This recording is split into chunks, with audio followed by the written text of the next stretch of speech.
మంచిది. ప్రభువైన యేసుక్రీస్తు వారి శ్రేష్ఠ నామములో మీ అందరికీ ప్రత్యేకమైన వందనాలు. మరి ప్రత్యేకంగా ఈ యొక్క దినము ప్రపంచ అంతర్జాతీయ మహిళా దినోత్సవం, సహోదరుల దినోత్సవం. సహోదరులందరికీ ప్రత్యేకమైన శుభాకాంక్షలు తెలియజేస్తున్నాను. వందనాలమ్మ మీ అందరికీ. మా సహోదరుల తరపున మీ అందరికీ ప్రత్యేకమైన వందనాలు. దేవుడు మిమ్మల్ని ప్రేమించి, కొంతమంది అంటారు మా దేవుందులయ్యా మేము ఆడవాళ్ళం అంటారు. మీరు ఆడవాళ్ళు కాదు, చాలా శ్రేష్టమైన వారు. దేవుడు ఈ యొక్క భూమిలో ఒక ప్రత్యేకమైన స్థానాన్ని మీకు ఇచ్చాడు. మగవారికి కొన్ని బాధ్యతలు ఇచ్చారు, ఆడవారికి అనేకమైన బాధ్యతలు దేవుడు అనుగ్రహించారు. కనుక మీకు ప్రత్యేకమైన స్థానాన్ని అనుగ్రహించారు. కనుక మీరు చాలా ధన్యులు అని దేవుని వాక్యం తెలియజేస్తుంది. కనుక మీరు తీసుకునే నిర్ణయం, మీరు ప్రవర్తించే తీరు ఒక కుటుంబాన్ని నిలబెడుతుంది అని దేవుని వాక్యాన్ని బట్టి మీతో మాట్లాడుతుంది. ఎందుని బట్టి అంటే రూతు గ్రంథం నిర్ణయాల గ్రంథం, దానికి నిర్ణయాల గ్రంథం అని పేరు. అనేకమైన నిర్ణయాలు తీసుకున్నారు. సో అందులో బట్టి మీకు ప్రత్యేకమైన వందనాలు తెలియజేస్తున్న సోదరులందరికీ. యాక్చువల్గా మెడికల్ క్యాంపులో చూపించుకోవాల్సిన ఎవరు ఒక్కసారి చేతులు ఎత్తండి. మెడికల్ క్యాంప్ నేను చూపించుకోవాలనుకుంటున్నాను అని అన్నవాళ్ళు 1 2 3 4 5 6 7. మిగతా వాళ్ళు సరే మెడికల్ క్యాంప్లో వాళ్ళని చూయించుకున్నారా, చూయించుకోలేదా? చూయించుకోవాలి కదా. ఓకే, మావి ఎన్ని గంటలకు ఉంటారు మావి వాళ్ళు? ఇప్పుడే స్టార్ట్ అయింది. అక్క ఎన్ని గంటలకు ఉంటారు అక్క? ఓ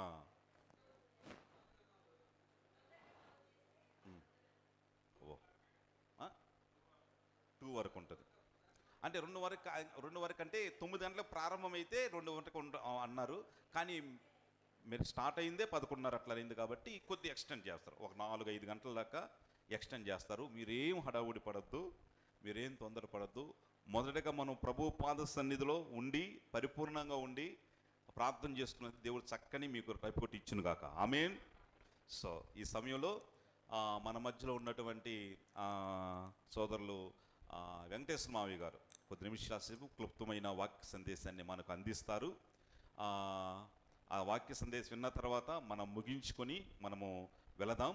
బహుశా అసలు నాకు డాక్టర్ వెళ్ళిపోతారేమని చెప్పి భయంకరంగా గడగడ ఉనికి వాళ్ళు దయచేసి ఏం మాట్లాడుకుని సైలెంట్గా వెళ్ళిపోండి. సో అట్లా కాకుండా నాకు ఏం కాదులయ్యా 4 గంటలకు ఉంటానన్నారు కదా, మీరు మాకేమిటికి అబద్ధం చెబుతారు, మీరు అబద్ధ కూరలు కాదన్న వాళ్ళు దయచేసి మీరు ఎక్కడే కూర్చోండి. ఈ సమయంలో అందరు తల వంచి కళ్ళు మూసినట్లయితే వెంకటరామయ్య గారు మన ముందు ఉన్నటువంటి వాక్పచ్చితో చిన్న ప్రార్థన చేస్తారు. తర్వాత వెంకటేశ్వర మావయ్య గారు కొత్తమైన సందేశాన్ని అందిస్తారు. ఆ తర్వాత మనం ముగించుకుని వెళదాం. ప్రేమ నమ్మకం గల ప్రియపరలోకమందు నా తండ్రి ప్రభా యేసయ్య, మీకే వందనాలు స్తోత్రం చెల్లించుకుంటున్నాం ప్రభా. నాయన ఇంతవరకు నాయన ప్రభా ఈ యొక్క ఆదివారపు ఆరాధనలో నాయన ప్రభా క్రమంగా మర్యాదగా నడిపించిన విధానాన్ని బట్టి వందనాలు స్తోత్రం చెల్లించుకుంటున్నాం ప్రభా. ముందున్న సమయం అంతా మీ చిత్తం ప్రకారం నడిపించండి.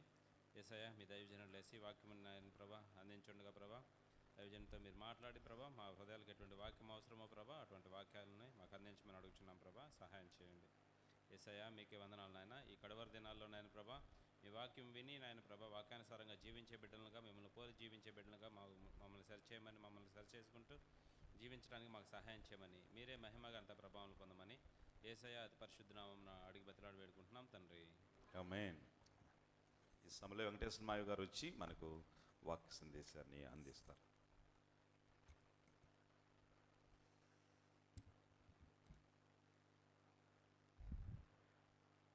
దేవునికి మహిమ కలుగును గాక.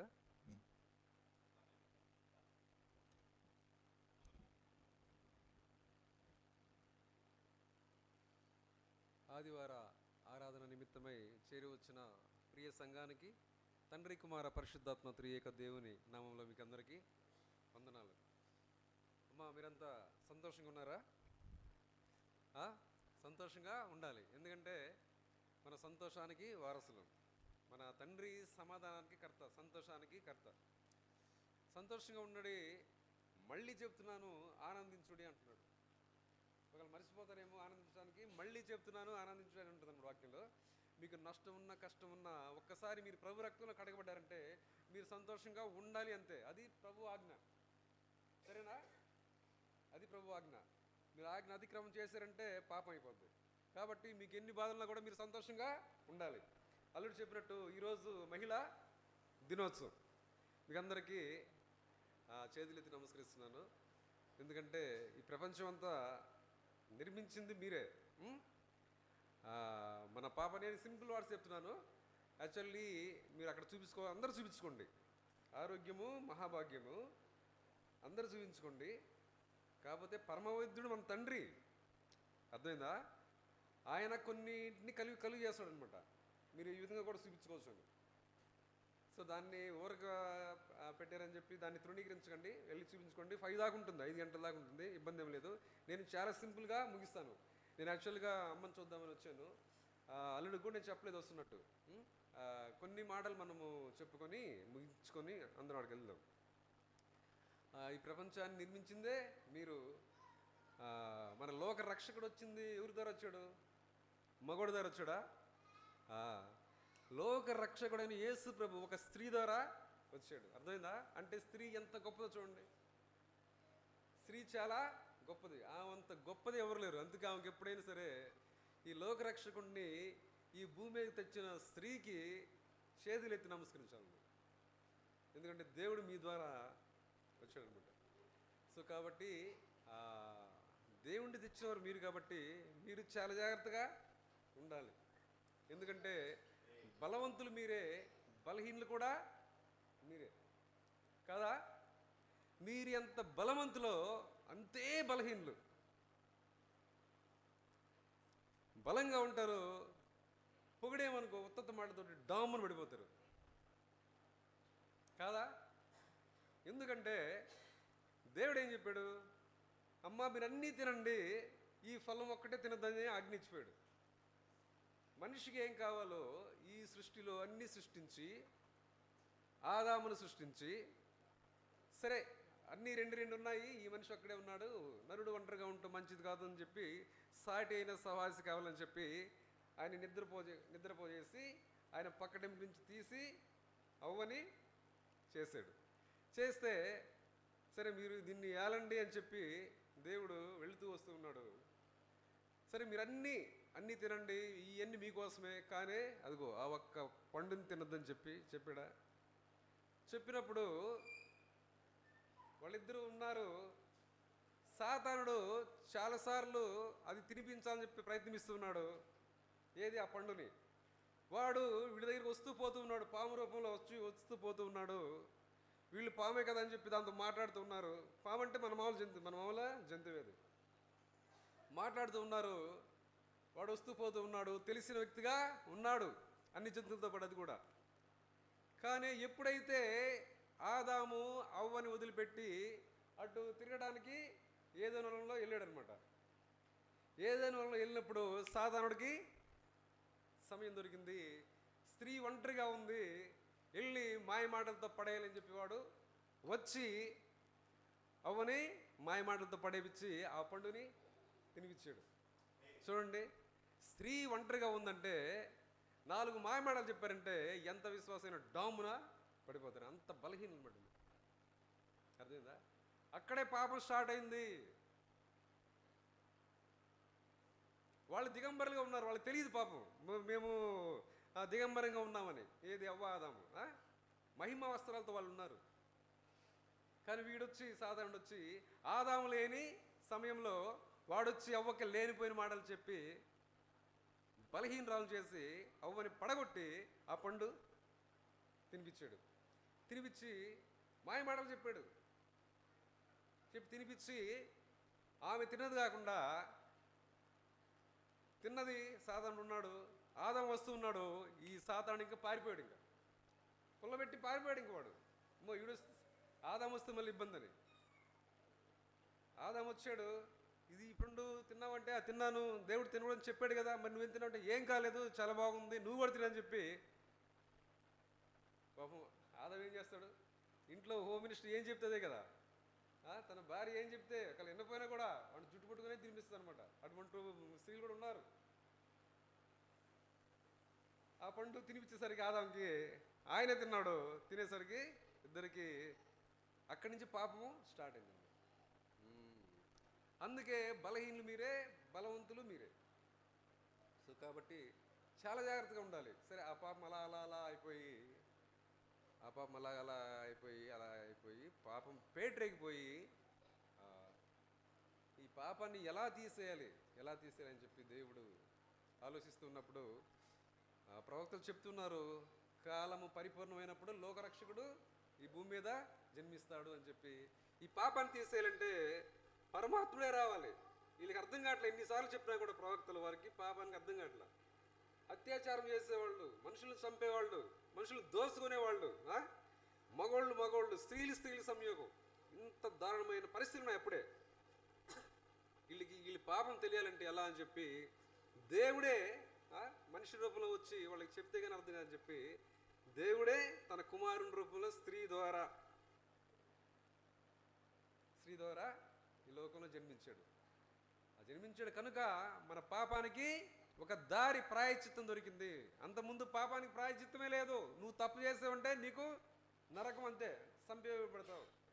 ఎవరన్నా పన్ను నువ్వు ఓడగొట్టావా, మళ్ళీ సేమ్ నీ పన్ను ఓడగొడతారన్నమాట. అప్పుడు ఎవరన్నా కంట్లో పొడిసావా, సేమ్ నీ కంట్లో పొడుస్తారు అట.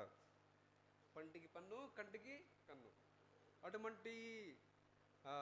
అటువంటి కాలంలో మనం ఉన్నప్పుడు, మనం పాపం చేసినప్పుడు, అలా చనిపోతే నరకానికి పాత్రలో ఉన్నప్పుడు దేవుడు ఆలోచించి ఏం చేశాడు, తన కుమారుణ్ణి ఒక కన్నిక స్త్రీ ద్వారా, ఆ రోజుల్లో ఇలా ప్రవక్తలు చెప్పి వెళ్ళారు. ప్రవక్తలు చెప్తూ ఉన్నారు, సమయం పరిపూర్ణమైనప్పుడు లోకరక్షకుడు వస్తాడు కన్నిక గర్భాన్ని అని చెప్పి వాళ్ళు చెబుతూ ఉన్నారు. 400 సంవత్సరాల తర్వాత యేసు ప్రభు ఈ లోకంలోకి వచ్చాడు. ఎవరి ద్వారా? కన్నికైన మరియ ద్వారా. అలా ఆ టైంలో దేవునికి కన్నిక కనపడింది. ఎవరంటే మరియమ్మ ఒకదనమాట. మరియ చాలా పరిపూర్ణంగా పరిశుద్ధురాలుగా కనపడింది అంతమంది స్త్రీల్లో. అందుకే దేవుని పరిశుద్ధాత్మ ఆమెలోకి వెళ్ళి ఆమె ద్వారా ఈ లోకరక్షకుడు మనకి పుట్టాడనమాట. ఆ లోకరక్షకుడు పుట్టకపోతే మనకి పాపానికి ప్రాయశ్చిత్తమే లేదు. మనం ఉన్న పాపాన్ని తీసి ఆయన ద్వారా మనం ఆ పాపానికి ప్రాయశ్చిత్తము, ఆ పాపానికి క్రైదనంగా, ఆ పాపానికి మనం శిక్ష అనుభవించవలసింది. ఆ పాపానికి శిక్ష నరకము. ఆ నరకంలో పడటానికి మనకి పడవలసిన దాని నుంచి యేసు ప్రభు రావడం ద్వారా ఆ పాపాన్ని ఆయన మీద చేసుకున్నాడు. అయ్యా, నీ పాపాన్ని నేను నా మీద వేసుకొని నేను మరణిస్తున్నాను. కాబట్టి నువ్వు నమ్మితే యేసు ప్రభు నా పాపం కొరకు సిలువలో మరణించాడు, యేసు ప్రభు నా పాపం కొరకు రక్తాన్ని సిందించాడు, ఆయన రక్తం సిందించడం ద్వారా నా పాపము, నేను నమ్మినాడలా నా పాపము పరిహరించబడింది అని నువ్వు విశ్వసించావు అనుకో, అప్పుడు నీ యొక్క పాపము, నా యొక్క పాపము పరిహరించబడుతుంది. అప్పుడు నీవు నేను పరలోక రాజ్యానికి వారసులు అవుతాం. ఎవరి ద్వారా? యేసు క్రీస్తు ద్వారా. సో కాబట్టి ఈ పాపాన్ని తీసేయడానికి యేసు ప్రభు ఒక కన్నిక ద్వారా వచ్చాడు అనమాట. సో ఈ స్త్రీలు అనేవాళ్ళు చాలా జాగ్రత్తగా ఉండాలి, మరియమ్మ వలే ఉండాలి, పరిశుద్ధంగా జీవించాలి, పవిత్రంగా జీవించాలి. కానిది ఏదైనా సరే, క్రమము కానిది అక్రమమే, మార్గము కానిది దుర్మార్గమే. అర్థమైందా? సో ఈ క్రమము, మార్గము, సత్యము, నేనే మార్గము, నేనే జీవము, నేనే సత్యము, వీటన్నిటినీ తెలుసుకొని మనము దేవునికి ఇష్టలుగా జీవిస్తూ కుటుంబాన్ని కట్టేది ఎవరు? జ్ఞానవంతురాలైన స్త్రీ తన కుటుంబాన్ని కట్టుకొనును, మూర్ఖురాలైన స్త్రీ తన కుటుంబాన్ని ఓడబెరుకుని ఉంటుంది అనమాట. ఒక మూల స్తంభం కుటుంబంలో స్త్రీయే. స్త్రీ ఎలాగుంటే అలాగుంటుంది అనమాట కుటుంబం. స్త్రీ కానీ మంచిది కాకపోతే డెఫినెట్గా దాని ఎఫెక్ట్ భర్త మీద, పిల్లల మీద ఉంటుంది. తెలుసుకోండి. దాన్ని యజబెలి స్త్రీ అంటారనమాట. యజబెలి స్త్రీ అంటే ఎవరంటే దేవునికి లోబడదు, భర్తకు లోబడదు, తన ఇష్టానుసారంగా జీవిస్తుంది, ఇంకా లోకాశల్లో పడి ఉంటుందన్నమాట. అలా కాకుండా జ్ఞానవంతురాలైన స్త్రీ దేవునికి లోబడుతుంది. ఉదయాన్నే లేచి ప్రార్థన చేసుకుంటుంది, ఉదయాన్నే లేచి బైబిల్ చదువుతుంది. ఈరోజు ఉదయాన్నే లేచి బైబిల్ చదివిన వాళ్ళు, ప్రార్థన చేసిన వాళ్ళు చేతులు ఎత్తండి. రెండు బైబిల్ చదివారు అందరూ? స్త్రీలకి చదువు రాదు కాబట్టి ప్రార్థన చేశారా మీరు? చేసుకున్నారా? పాపం చేయకపోవడమే పాపం, ప్రార్థన చేయకపోవడమే పాపం. మీరు అనుకుంటున్నారేమో ప్రార్థన చేయకపోతే ఏం కదండి, ప్రార్థన చేయకపోవడం పాపం అని ఉంది. అర్థమైందా? నువ్వు ప్రార్థన చేయలేదనుకో సాతానుడు నిన్ను ఆ రోజంతా వాడు కాని మార్గంలో నడిపిస్తుంటాడు. ఏం కాదంటాడు, ఏం కాదంటాడు. సులువుగా చిక్కులు పెట్టే పాపను వాడు నిన్ను పడేస్తాడు. ఒకసారిగా నువ్వు విశ్వాసంగా ఉండి ఆ చిలుగా చిక్కులు పెట్టే పాపను పడిపోయావు అనుకో, మళ్ళీ నువ్వు దాన్ని విడిచిపెట్టి లైన్లో పడడానికి చాలా కష్టం అవుతుంది. అందుకే వాడికి మీరు ఛాన్సే ఇవ్వకూడదు. ఛాన్సే ఇవ్వకూడదు అంటే మీరేం చేయాలి? ప్రార్థనా జీవితం కలిగి ఉండాలి, బైబిల్ చదవడము కలిగి ఉండాలి. ప్రార్థనా జీవితం అంటే మీరు ప్రార్థనలో పొద్దు గూగులు దేవుడికి చెప్తా ఉంటారనమాట. నాకు అవి కావాలి ప్రభా, ఈ కావాలి, ఆరోగ్యం కావాలి, నా బిడ్డకు అది కావాలి, ఇది కావాలి, అది ఇది అది ఇది అని చెప్పి మీరు పొద్దు గూగులు అడుగుతూనే ఉంటారనమాట. కానీ అసలు దేవుడు ఏం చెప్తున్నాడు మనం విన్నాం కదా ఫస్ట్. అసలు నువ్వు ఆయన సర్వాధిపతి, ఆయన న్యాయమంతుడు ఆయన. సో ఆయన ముందు నువ్వు ఆయన ఏం మనకి చెప్తున్నాడో వినాలా లేదా ఫస్ట్? అందుకే బైబిల్ చదవటము తెలుసుకోండి ఫస్ట్. బైబిల్ చదవటము నేర్చుకోవాలి. రాకపోతే ఉపవాసం ఉండు ఒక పూట. ప్రభా నాకు ఈ బైబిల్ రావట్లేదు ప్రభా అని చెప్పి మీరు ఒక పూట ఉపవాసం ఉండు. డెఫినెట్గా దేవుడిని వాక్యం చదివే అంత శక్తి నీకు ఇస్తాడు. కాకపోతే ఆశ ఉండాలి. ఆశ లేకపోతే అది రాదు. ఆశ కలిగిన ప్రాణాన్ని తృప్తిపరిచే దేవుడు. నీకు ఆ ఆశ ఉందనుకో, ప్రభా నేను అలాగని బైబిల్ చదవాలని ఆశ ఉంటే తృప్తిపరిచే దేవుడు వాక్యం ఉంది. ఆకాశం భూమి గతించిన నా మాటలు గతించు అన్నాడు అనమాట. నీకు ఆశ ఉంటే డెఫినెట్గా ఒక పూట ఉపవాసం ఉండు బైబిల్ చదవడానికి. ఆయన నీకు బైబిల్ చదివే జ్ఞానాన్ని నీకు ఇస్తాడు, డెఫినెట్గా ఇస్తాడు. అప్పుడు దేవుడు ఏం మాట్లాడుతున్నాడో నీకు అర్థమవుద్ది. ఇక్కడ శామ్ చెప్పినా, నేను చెప్పినా, వాడు చెప్పిన, వీడు చెప్పినా సరే చెప్తా ఉంటారులే వీళ్ళు ఆయనవాది. కానీ బైబిల్లో వాక్యం అది దేవుడు చెప్పింది. ఆది యందు వాక్యం ఉండును, వాక్యమే దేవుడై ఉండెను. ఈ వాక్యము దేవుడైనాడు తెలుసు మీకు. ఈ ఉత్తరాదులు కాదు, వాక్యమే దేవుడై ఉండెను. ఆ వాక్యం మీరు చదువుతున్నప్పుడు మీలో ఉన్న మంచి ఉంటే ఇంకా దాన్ని మంచిని ఇంకా పెంచుతుంది. మీలో ఉన్న చెడ్డతనాన్ని మీకు వెంటనే తెలియపరుస్తుంది, అపరిశుద్ధిని తెలియపరుస్తుంది బైబిల్ వాక్యం. దాని ద్వారా మీరు సరిచేయబడతారు దేవుడు మాట్లాడటం వల్ల. సో అందుకని బైబిల్ చదవడం అనేది చాలా ప్రాముఖ్యం, చాలా ప్రాముఖ్యం. ఎంత ప్రాముఖ్యం అంటే అంత ప్రాముఖ్యం అనమాట. అసలు వినడం కన్నా బైబిల్ చదవడం చాలా ముఖ్యం. ఈరోజు మంచి నిబంధన తీసుకోండి, మీరు మాట ఇవ్వండి దేవునికి. ప్రభా ఈ రోజు నుంచి నేను నీ వాక్యాన్ని చదువుతాను ప్రభా, నాకు ఆ శక్తిని బలాన్ని ఇవ్వని చెప్పి, నాకు సహాయం చేయమని చెప్పి, నేను ఈరోజు నుంచి ఉపవాసం ఉంటానని చెప్పి రాని వారు దయచేసి నిర్ణయం తీసుకోండి. తీసుకుంటే బాగుపడతారు. లేదంటే ఒకే మూసలు వెళ్ళిపోతూ ఉంటారు, పొద్దుగులు దేవుడిని విసిగిస్తూ ఉంటారు అనమాట. అది అది అది విధానమే కాదు. వారానికి ఎవరైనా ఉపవాసం ఉండే వాళ్ళు చేతులు ఎత్తండి. వారానికి ఒక పూట ఉపవాసం. ఒక విశ్వాసి ప్రభు రక్తంలో కడగబడిన వ్యక్తి, ప్రభు శరీరంలో ప్రభు బలంలో చేయవేసే వ్యక్తి వారానికి కంపల్సరీగా ఒక ఉపవాసము దినం ప్రకటించుకోవాలి. ఎంతమంది ఉన్నారు చేతులు ఎత్తండి. కోదవులందరికీ ఏమైంది? అసలు విశ్వాసులండి మీరు. అసలుకి ఉపవాసం లేని స్త్రీ, ఉపవాసము ప్రకటించలేని ఒక స్త్రీ, వాడు విశ్వాసి. ఉపవాసాన్ని పొందని విశ్వాసి, ఉపవాస ప్రార్థన ఉపవాసం చేయని విశ్వాసి వాడు విశ్వాసే కాదు. మీరు అనుకుంటున్నారేమో నేను విశ్వాసాన్ని. అసలు విశ్వాసం అంటే ఏంది? ఈ క్రమం లేకుండా విశ్వాసం ఎలా అవుతావు నువ్వు? అసలు నీకున్న సమస్యలని ఉపవాసంలో నువ్వు ప్రకటించు దేవునికి. ఆయన దగ్గరికి కన్నీరు గారు ఉపవాసంలో ఆయన దగ్గరికి వెంటనే వెళ్ళిపోద్ది.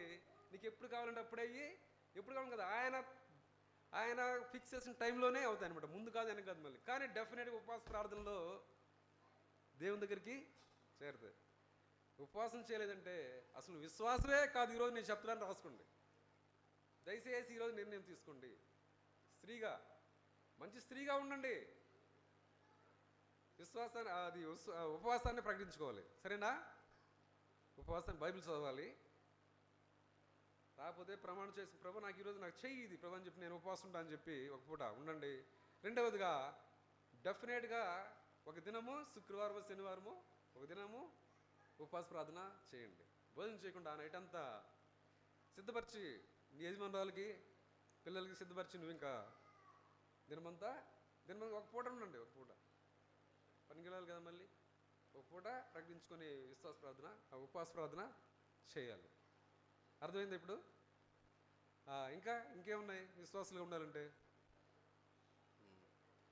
చెప్పిన వాక్యం ప్రకారము జీవించటం, విన్న వాక్యం ప్రకారము జీవించటం. క్రియలు లేని విశ్వాసము మృతము అని చెప్పాడు దేవుడు. ఏమన్నాడు? క్రియలు లేని విశ్వాసము మృతము. దేవుడు పరీక్షిస్తాడు, ఒక్కొక్క పరీక్షని నీ ముందు పెడతాడు. అర్థమైందా? నీ విశ్వాసం మంచిగా సాగుతూ ఉంటుంది, ఏ ఎత్తుపలాలు ఉండవు. కానీ దేవుడు, నువ్వు విశ్వాసంగా వెళ్తూ ఉన్నప్పుడు దేవుడు చిన్న పరీక్ష పెడతాడు నీకు. చిన్న పరీక్ష పెట్టినప్పుడు వీడు పాస్ అవుతాడా, ఫెయిల్ అవుతాడా? అర్థమైందా? వీడు డాగా లేకపోతే మంచి పండు అని చెప్పి పరీక్షిస్తాడు. ఒక ఆమె తెచ్చి నీ ముందు పెడతాడు. ఒక ఆమె తెచ్చి నీ ముందు పెట్టాడు అనుకో, ఒకరిని బాగలేని వ్యక్తిను ఏదో అంటే నువ్వు సరిచేయాలి దాన్ని. వీడు సరిచేస్తాడా లేదా, వీడు అటెన్షన్ అవుతాడా లేదా దాన్ని ఏందని చెప్పి నీ ముందు పెడతాడు. అప్పుడు కానీ నువ్వు చేయలేదనుకో, నువ్వు ఫెయిల్ అయిపోయినట్టే. నువ్వు విశ్వాసమే కాదు. చిన్న పనిని కూడా పెద్ద ప్రేమతో చేయాలని దేవుడు చెప్తాడు అనమాట. చిన్న పని కూడా ప్రేమ కలిగి చేయాలి. నువ్వు విశ్వాస పరీక్షలో ఫెయిల్ అయ్యావంటే అది ఏదైనా కావచ్చు. ఇప్పుడు మీరు పరీక్షించుకోండి. నేను ఎన్ని విశ్వాస పరీక్షలు నా దగ్గరికి వచ్చినప్పుడు నేను ఫెయిల్ అయ్యాను, నేను దానికి సక్రంగా చేశాను, దేవుడికి ఇష్టం, దేవుడు మెచ్చాడు, ఆ పని నేను చేసిన పనిని దేవుడు మెచ్చాడు అని మీకు ఉంటే, దేవుని దగ్గర మీకు మార్కులు పడినట్టే. మీ ముందు పెట్టిన పనిని మీరు సక్రమంగా నిర్వహించలేనప్పుడు అది విశ్వాసమే కాదు.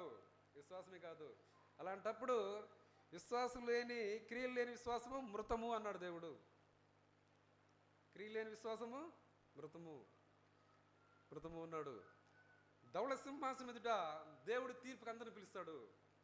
ఆయన ధవళ సింహాసనం మీద న్యాయాధిపతి కూర్చుంటాడు. ప్రతి ఒక్కడికి తీర్పు ఉంటుంది. అప్పుడు నా టర్న్ వచ్చినప్పుడు మొత్తం లిస్ట్ అంతా తీస్తాడు. ఒక్కసారి మీ బ్యాంక్ అకౌంట్ ఓపెన్ చేసినప్పుడు మీరు ఎప్పుడు తీశారు, ఎప్పుడు వేసారు మొత్తం దాంట్లో ఉంటాయన్నమాట బ్యాంక్ అకౌంట్లో. అదేవిధంగా ఒక విశ్వాసి బాప్టిజం పొందినప్పటి నుంచి దేవుడు నీ అకౌంట్ ఓపెన్ చేసినప్పుడు నీవు నేను ఎలా ఉన్నావు మొత్తాన్ని నోట్ చేస్తూ ఉంటాడు. ధవళ సింహాసనం ఎదుట తీర్పు దినాన నువ్వు నిలబడతావు. ఎవరికి తెలియదు అనుకొని మంచిగా నిలబడతావు. ఒకటి అడుగుతూ ఉంటాడు, చేసిన అంటాడు. అబద్ధం ఆడామనుకో మొత్తం లిస్ట్ అంతా తీస్తాడు. తీసినప్పుడు ఆయన మెచ్చుకోవాలని జీవ గ్రంథంలో నీ పేరు ఉంటే నీకు పరలోక రాజ్యము, లేకపోతే నిత్య నరకము. కడువరి దినాల్లో ఉన్నాము, ఇంకా సరి చేయబడపోతే. నేను ముగిస్తూ ఉన్నాను. సింపుల్గా కొన్ని మాటలు చెప్దాం అనుకున్నాను. వీళ్ళకి ఉన్నాయా లేవని. ఉదయాన్నే బైబిల్ చదివే విధానము, ప్రార్థన చేసే విధానము, తర్వాత ఉపవాసం ఉంటున్నారా లేదా, నిన్ను వల్ల నీ పొరుగు వారిని ప్రేమిస్తున్నారా లేదా, వాక్యం ప్రకారం జీవిస్తున్నారా లేదా అని చెప్పి కొన్ని హెచ్చరిద్దామని చెప్పి నేను చెప్పాను. ప్రిపేర్డ్గా లేను నేను పెద్ద వాక్యాన్ని చెప్పడానికి. ఎందుకంటే ఇప్పుడు మీరు అందరూ ఆడికి పోవాలి కాబట్టి.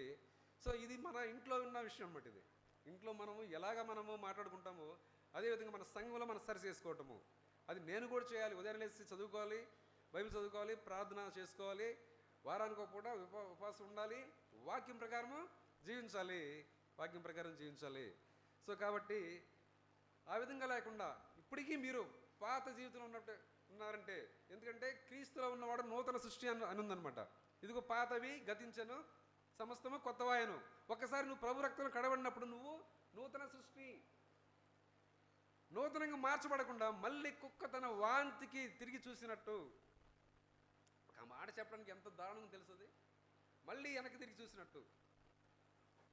అలాంటి జీవితం కలిగి ఉంటే దయచేసి మానుకోండి. ప్రభు మరొకసారి హెచ్చరిస్తున్నాడు. ఒక వాక్యం చెప్పి నేను ముగిస్తూ ఉన్నాను. ఇంకా యెషయా గ్రంథం 65:2 ఉంటుంది. తమ ఆలోచనలు అనుసరించి చెడు మార్గమును నడుచుకొనుచు. యెషయా గ్రంథము 65:2 తమ ఆలోచనలు అనుసరించి చెడు మార్గమును నడుచుకొనుచు లోబడనల్లని ప్రజల వైపు దినమంతా నా చేతులు చాపుచున్నాను. ఒకవేళ మీరు పాత పద్ధతిలో ఉన్నారంటే ప్రభు ఇప్పుడేం చాచిస్తున్నాడు, దినమంతా నా చేతులు చాస్తూ ఉన్నారు, మీరు దయచేసి సరిచేయబడి రండి రండి, నాకు ఇష్టంగా జీవించండి, ఇష్టంగా జీవించండి, నేను మిమ్మల్ని చూసినప్పుడు ఆనందం పడేవాడిగా నన్ను చేయండి, మీకు పరలోక రాజ్యం ఇస్తాను. లేదంటే తెలియక వారు సిలువ వేశారు, తెలిసి తెలిసి నువ్వు సిలువ వేస్తే నిన్ను రక్షించేదేవుడు మళ్ళీ. అర్థమైందా? దయచేసి మళ్ళీ ఒకసారి ప్రభు పాదాల చెంత మోకరించి, ప్రభు ఇంతవరకు నేను స్వనీతారం, దీన్నే స్వనీతి అంటారనమాట. 99% పీపుల్, ప్రజలంతా దేవుని స్వనీతి ఆరాధిస్తున్నారు. ఎందుకంటే ఒక మాట అంటాడు, నేను భూమి మీదకి వచ్చినప్పుడు విశ్వాసం కనుగొందునా అంటాడు ఒక మాట. రెండవ రాకల్లో దేవుడు వచ్చినప్పుడు భూమి మీద నేను విశ్వాసులను కనుగొందునా అంటాడు అనమాట. అందరూ స్వనీతి ఆరాధిస్తున్నారు, వాడు ఆరాధించిన విధానమే ఆరాధన అనమాట. అసలు ఆ దేవునికి ఇష్టం లేదో కూడా తెలియదు అనమాట. సో కాబట్టి ఏదైనా పాత పద్ధతిలో మీరు ఉన్నారంటే మారు మనసు పొందడం వలన పవిత్రత, మారు మనసు పొందడం వలన పవిత్రత ఎలా వస్తుందంటే, మీకు మారు మనసు పొందాలి. ఈరోజు 2 అబద్ధాలు ఆడారు, 3 అబద్ధాలు ఆడారు, రేపు 2 ఆడండి, ఎల్లుండి 1 ఆడండి, తర్వాత కంప్లీట్గా తీసేసుకోండి. అది తీసేసుకోవడానికి శక్తినివ్వండి ప్రభు అని చెప్పి నువ్వు దేవుని అడుగుతూ ఉండాలి. అడుగు, ఏదైనా సరే, ఎవడు చెప్పినా ఒట్టిదే, అది ఎవడు చెప్పినా ఒట్టిదే. నువ్వు ప్రభుని అడగడం ఒకటే నిజము. నీ ఎదుటి ఉన్నవాడు, లోకాన్ని జయించిన వాడు, నువ్వు మోకాళ్ళు ఉంటే ఒక మాట గుర్తుపెట్టుకోండి, నువ్వు కానీ దేవుని ఎదుట మోకాళ్ళు వంచి ప్రార్థన చేసావంటే ఎవడి ముందు మోకాళ్ళు నువ్వు వంచలేవు. ఎవడి ముందు అయ్యా నీ కాళ్ళ వంతు బాధ్యత, అయ్యా నాకు హెల్ప్ చేయని చెప్పి నువ్వు నీ జీవితంలో అలాంటి పరిస్థితి నీకు రాదు. ఎప్పుడు రాదు? దేవుని ఎదుట నువ్వు మోకాళ్ళు వంచితే నువ్వు ఎక్కడ ఎవరి ముందు నువ్వు తలదించుకోవు.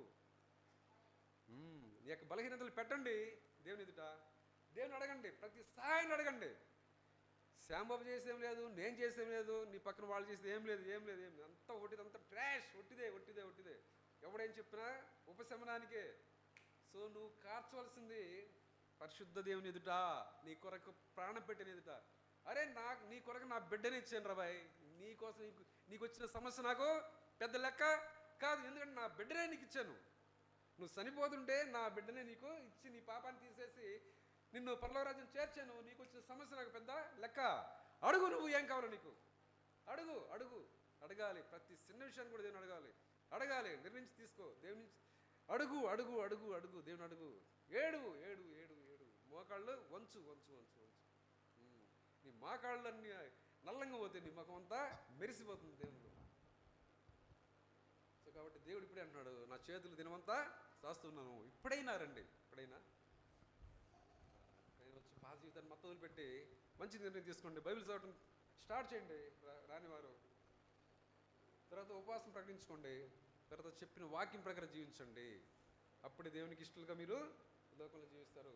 మంచి స్త్రీగా కొనియాడబడతారు, మంచి కుటుంబం కట్టుకుంటారు, భర్తలను కూడా మార్చుకుంటారు, మీ యొక్క బిడ్డలను కూడా మార్చుకుంటారు. ఇదంతా ఓన్లీ స్త్రీలకే కాదు, వీరికి కూడా. అది మరొక్కరికినా కాదు. ఆయన దృష్టిలో అంతా ఒకటే, అంతా ఒకటే. కాబట్టి మీకు ప్రత్యేక స్థానం ఉంది. సో కాబట్టి దేవుని ఎదుట మీరు ఏమేమి చేయగలరు. కాబట్టి సో అది కరెక్ట్ అయిన మార్గంలో వెళ్తే సంఘం అభివృద్ధి చెందుతుంది. ఒక మనిషి అభివృద్ధి చెందాలంటే కుటుంబం అభివృద్ధి చెందుతుంది, కుటుంబం అభివృద్ధి చెందాలంటే సంఘము అభివృద్ధి చెందుతుంది. ఒక మనిషి అభివృద్ధి చెందడానికి పరిశుద్ధాత్మ సహాయం కావాలి, పరిశుద్ధాత్మ సహాయం కంపల్సరీ కావాలి. లేకపోతే నువ్వు నేను ఏం చేయలేవు. ప్రార్థన కూర్చోండి, పరిశుద్ధాత్మ దేవా నువ్వు వచ్చి నాకు సహాయం చేయని చెప్పి ముందు ఆయన ఆహ్వానిస్తే అప్పుడు ఆయన తండ్రి ఏంటి కుమారుడు ఏంటి నీకు బయలుపరుస్తూ ఉంటాడు. పరిశుద్ధాత్మ దేవుడు నువ్వు ఆహ్వానించాలి. పరిశుద్ధాత్మ దేవా నాలో రండి, నాకు ప్రార్థన సహాయం చేయండి అని చెప్పి పరిశుద్ధాత్మ దేవుడిని నువ్వు have to suppose to invite him.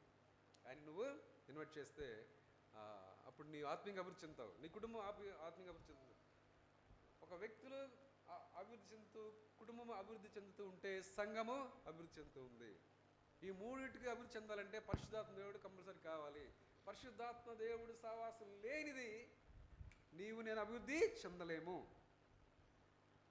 కాబట్టి పరిశుద్ధాత్మ సహాయాన్ని కోరుకొని ప్రతి విషయాన్ని ప్రియుల్లో పెట్టుకొని పొందుకొని మంచి విశ్వాసులుగా ఉంటూ ఆయన రాకల్లో మనందరం ఎత్తబడే వారుగా దయచేసి నాకు అవి కావాలి ఈ కావాలి మీరు వదిలేయండి, అయినా వదిలేయండి. ప్రార్థన చేసుకుంటూ పోండి, విశ్వాసంగా పవిత్రంగా పరిశుద్ధంగా ప్రేయర్ చేసుకుంటూ పోండి.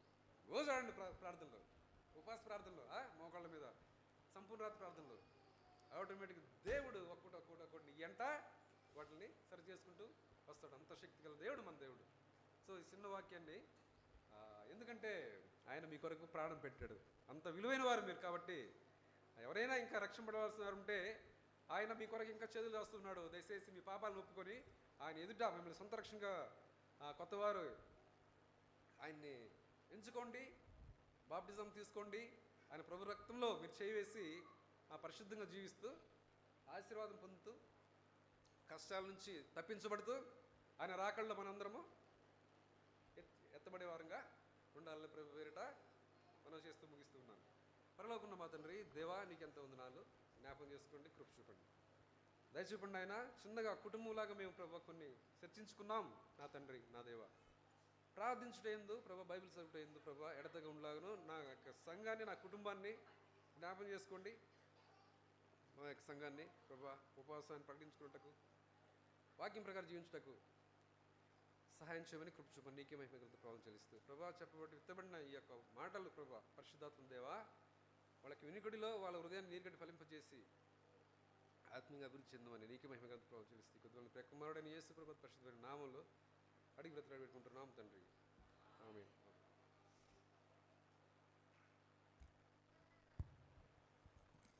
మంచిది. క్లుప్తంగా మనకు అవసరమైనటువంటి వాక్య భాగాన్ని దేవుడు మనకు అందించాడు. యాక్చువల్ పోయినసారి మావయ్య గారు సవివరంగా చెప్తారనుకుంటే అప్పుడు జయబాబు వాళ్ళ ఫంక్షన్ అని చెప్పి హడావుడి. ఈరోజు ఇది. సో ఏదైనప్పటికీ క్లుప్తంగా అయినా మనకు అవసరమైనటువంటి దేవుని వాక్యాన్ని మనకు అందించినటువంటి సోదరులు వెంకటేశ్వర మావయ్య గారికి, జాన్సక్కకు ప్రత్యేకమైన వందనాలు తెలియజేస్తున్నాం. వారి ఇద్దరు బిడ్డలు పబ్లిక్ ఎగ్జామ్స్ రాస్తున్నాడు. మనం ప్రార్థన చేస్తున్నాం. చెర్రీ, తమన్కి రేపు 17 తారీఖు నుంచి ఎగ్జామ్స్ ఉన్నాయి. చెర్రీకి ఇంకా 1-2 ఎగ్జామ్స్ ఉన్నాయి. వారి నిమిత్తం ప్రత్యేకంగా ప్రార్థించాలని ప్రేమతో మనవి చేస్తున్నాం. ఈ సమయంలో జాన్సక్ ఇప్పుడే వచ్చి చెప్పింది, ఈరోజు ప్రత్యేకమైన మహిళా దినోత్సవం కనుక ఒక చిన్న కార్యక్రమాన్ని అక్కగారు చేస్తామని చెప్పారు. వారు వచ్చి ఆ కార్యక్రమంలో రండి.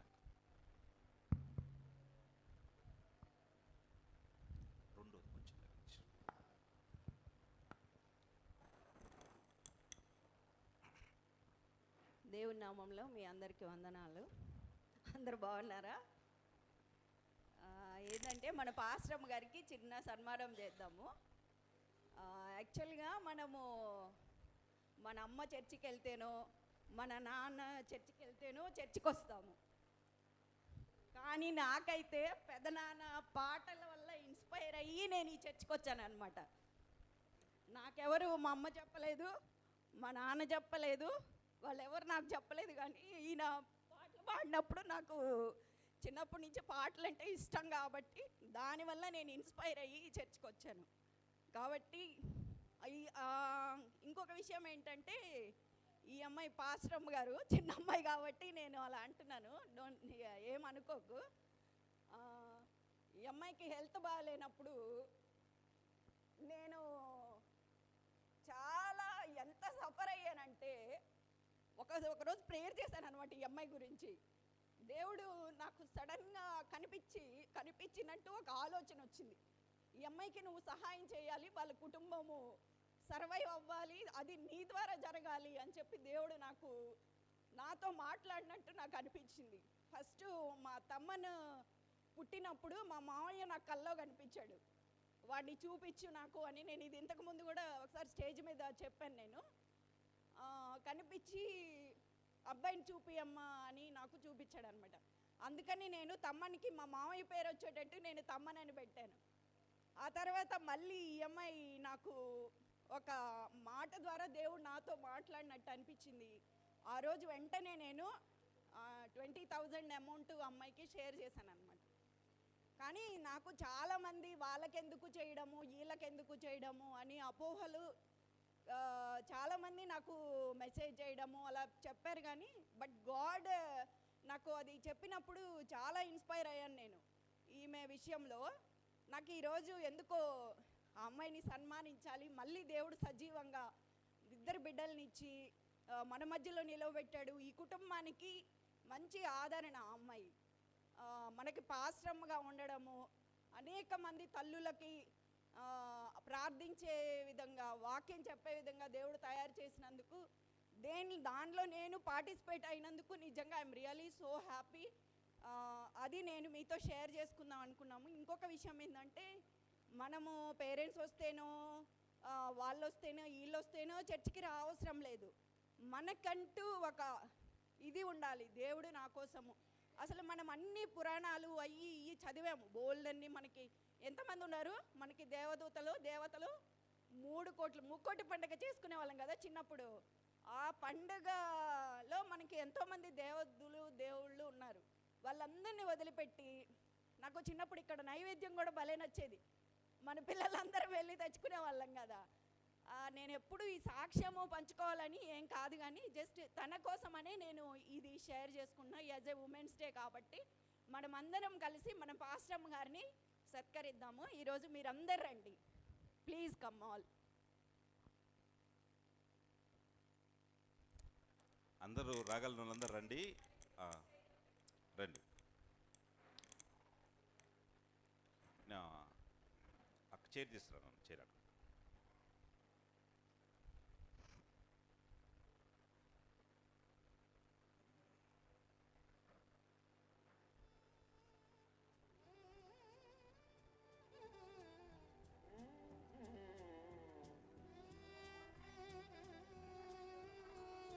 అమౌతి మావయ్య, ఇది మనకి చాలా గర్వప్రదమైనదని నేను అనుకుంటున్నాను. Everybody should come forward.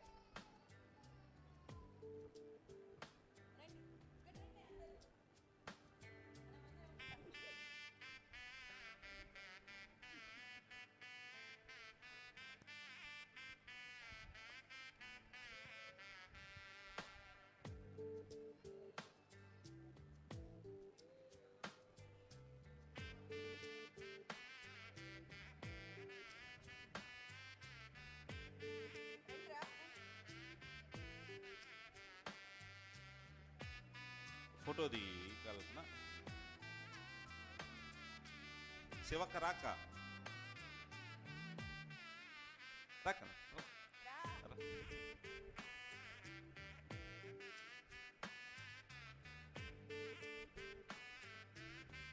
నాకేంటంటే ఈ సంఘంలో ప్రేయర్ చేసిన, ఈ సంఘంలో ఇది నాది అని నేను ఎప్పుడు ఎక్కడ ఎంత తిరిగినా ఇక్కడికి వస్తే నాకుండే ప్రశాంతతే వేరనమాట.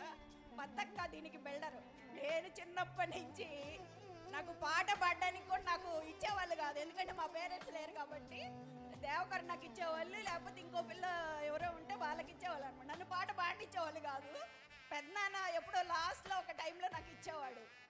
కానీ ఇప్పుడు నేను పాట పాడకపోతే నాకు సంఘమే లేనట్టు ఉంటుంది అనమాట. అంత హ్యాపీగా ఉంటుంది ఈ సంఘానికి వచ్చినప్పుడల్లా నాకు. ఇది మన పేరెంట్ కాబట్టి మనం అందరము దీనికోసము యాజ్ ఎ లేడీస్ అనే కాదు, అందరము ఈ సంఘం కోసం మనం పాటుపడాలి. ఏ అవసరం వచ్చినా సంఘ పాస్టర్కి కానీ వాళ్ళ అవసరతలను కానీ వాళ్ళ అక్కర్ని తీర్చడానికి మనం అందరం ముందుండాలనేది నా కోరిక. మీరందరూ దానికి సహకరిస్తారని నేను ఎప్పుడు మీ అందరితోనే ఉంటాను. Thank you so much. Thank you అక్క, thank you for your love.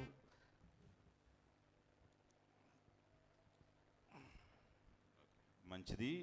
చక్కని కార్యక్రమాన్ని నిర్వర్తించినటువంటి జాన్స్ అక్కకు ప్రత్యేకమైన వందనాలు తెలియజేస్తున్నాం. సంఘం తరపున కూడా ప్రత్యేకమైన వందనాలు.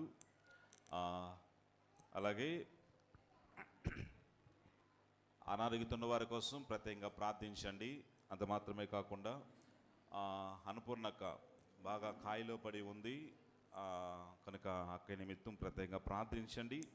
వీలున్నవారు దయచేసి ఇంటి దగ్గర వీలున్నవారు ఖచ్చితంగా ఆమెని ఈ యొక్క వారంలో ఒకసారి పలకరించి రావాలని ప్రేమతో అందరు కలిసి ఒకేసారి కాకుండా ఒక్కొక్కరైనా ఇప్పుడు వీలుంటే అప్పుడు ఖచ్చితంగా అక్కడికి వెళ్ళి పలకరించి రావాలని ప్రేమతో మనవి చేస్తున్నాం.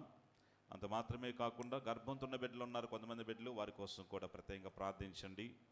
అంత మాత్రమే కాకుండా 10th ఇంటర్మీడియట్ ఎగ్జామ్స్ రాస్తున్నారు కొంతమంది బిడ్డలు. రేపు 16వ తారీఖు నుంచి ఏపీలో స్టార్ట్ అవుతుంది. 17వ తారీఖు మావయ్య అక్క 17వ తారీఖు 14వ తారీఖు టీఎస్లో హైదరాబాద్లో ఉన్న బిడ్డలకు స్టార్ట్ అవుతుంది. తమనున్నాడు. వారందరి నిమిత్తం ప్రత్యేకంగా భారం కలిగి మీరు ప్రార్థించాలని ప్రేమతో మనవి చేస్తున్నాం. అక్కయ్య నాకు మళ్ళీ దుఃఖాన్ని కలుగజేసింది. అక్క ఓల్డ్ గుర్తు తెచ్చింది. ఆ సమయంలో అసలు అగమ్యగోచరంగా ఉంది పరిస్థితి. అలాంటి సమయంలో సంఘం అంతా ముందుగా సహకరించారు. అట మెసేజ్ పెట్టిందో లేదో, లేక మెసేజ్ పెట్టారో లేదో, వెంటనే ఒక 5 నిమిషాలు అక్కయ్య స్పందించి నా కాంట్రిబ్యూషన్ ఇది, పాస్టర్ గారు బ్రతకాలి అని చెప్పేసి ఆ బ్లెస్సింగ్ కోసం ఒక అమౌంట్ వేసింది. సో నేను ఎప్పుడు అక్కను చూసినప్పుడు నాకు అదే సిచ్యువేషన్ గుర్తు వస్తూ ఉంటుంది. అక్కయ్య ప్రత్యేకమైన వందనాలు మీకోసం మరువక ప్రార్థన చేస్తాం. అది మా బాధ్యత.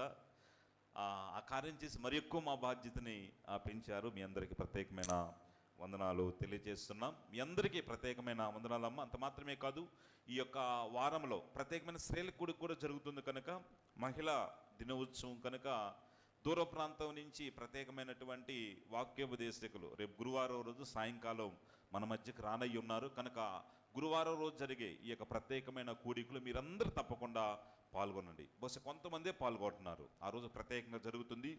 స్నాక్స్ కూడా మీకు ఉంటాయి కనుక ప్రత్యేకంగా గురువారం రోజు జరిగే ప్రత్యేకమైన స్త్రీల కూడికలు మీరందరూ పాలు పంపులు కావాలని ప్రేమతో మనవి చేస్తున్నాం. వెంకటేశ్వర కుటుంబం ప్రార్థన చేయండి. ఇంకా చాలామంది అనారోగ్యతున్నారు. ఆ బిడ్డల కోసం కూడా ప్రత్యేకంగా ప్రార్థన చేయాలని ప్రేమతో మనం చేసి, ఇంకా ఆలస్యం చేయకుండా క్లుప్తమైన ప్రార్థన చేసుకుని ఇక్కడి నుంచి ముగించుకొని వెళదాం. బహుశా మీరు ఇంటికి వెళ్ళి ఒక 5 నిమిషాలు అనందిని వెళ్తే అక్కడ ప్రశాంతంగా మీరు ఉంటుంది. జానసక్క చెప్పినప్పుడు సాయంత్రం 5 గంటల దాకా 4 గంటల దాకా ఉంటారు. మీరు హడావుడి పడి భయంకరంగా మీరు ఇన్ కేసు ఇంటికి వెళ్ళి తినటం లేట్ అయితే అక్కడ పులిహార అవి కూడా ఉన్నాయి. జస్ట్ మీరు ఇంటికి వెళ్ళకుండా జస్ట్ అక్కడ వెళ్ళేసేసి ఆ పులిహార తినేసేసి మజ్జిగ ఇస్తున్నారు, మజ్జిగతో వేసేసి మీరు అక్కడ కార్యక్రమంలో పాల్గొనవచ్చు.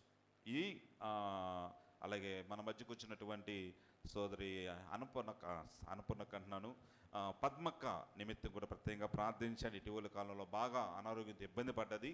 అక్క నిమిత్తం కూడా ప్రత్యేకంగా ప్రార్థించాలని ప్రేమతో మనం చేస్తున్నాం. అందరు తల వంచండి, కళ్ళు మూసుకునండి, చిన్న ప్రార్థన చేసుకున్నాం. మహాగరుడా స్తోత్రాలు వందనాలు చెల్లిస్తున్నాం ప్రభా. అయ్యా నీ బిడ్డలు నిలబెట్టుకుని చాలా అమూల్యమైన మాటలు, విలువైన మాటలు మాకు అందించారు. అనుదినము ఒక విశ్వాసిగా మేము చేయవలసిన బాధ్యతలను మరొక మారు మాకు గుర్తు చేశారు నాయన. నీకు స్తుతులు వందనాలు వేలాదిగా చెల్లిస్తున్నాం.